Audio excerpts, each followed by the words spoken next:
السلام عليكم ورحمة من الله تعالى وبركاته مشاهدينا الأعزاء. في هذا الفيديو سوف نشارك معكم موعد وتوقيت والقنوات الناقلة لمباريات أهلي صنعاء في بطولة أندية الخليج في مباريات الذهاب ومباريات الإياب. ولكن قبل ما ندخل تفاصيل الفيديو لا تنسى دعمنا بالضغط على زر الإعجاب بالفيديو والاشتراك بالقناة وتفعيل الجرس. سيلعب الجولة الأولى من مباريات الذهاب مع نادي دهوك العراقي، وذلك في تاريخ 2024 شهر 10 يوم 22، وذلك في تمام الساعة 8 مساء بتوقيت مكة المكرمة واليمن، وذلك على أرضية ملعب دهوك.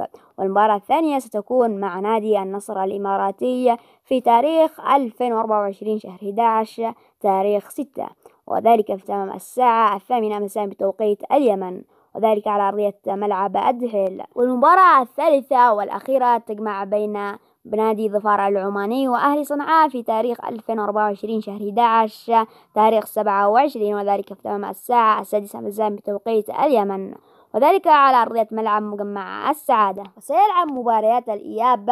المباراة الأولى تجمع بين أهلي صنعاء وظفار العماني، وذلك في تاريخ 2024 شهر 12 تاريخ 3، وذلك في تمام الساعة 8 مساء بتوقيت اليمن، وذلك على أرضية ملعب الدحيل. وأما المباراة الثانية ستكون أمام دهوك العراقي، وذلك في تاريخ 2025 شهر 2 تاريخ 4، وذلك في تمام الساعة 8:15 مساء بتوقيت اليمن، وستلعب المباراة على أرضية ملعب الدحيل.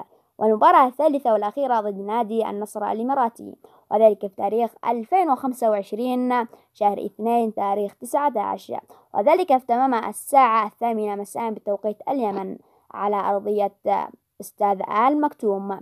وبالتوفيق لأهل صنعاء في بطولة أندية الخليج، وشاركونا توقعاتكم في قسم التعليقات عن مدى مستوى أهل صنعاء في البطولة وفي المجموعة. شاركونا توقعاتكم في قسم التعليقات، والسلام عليكم.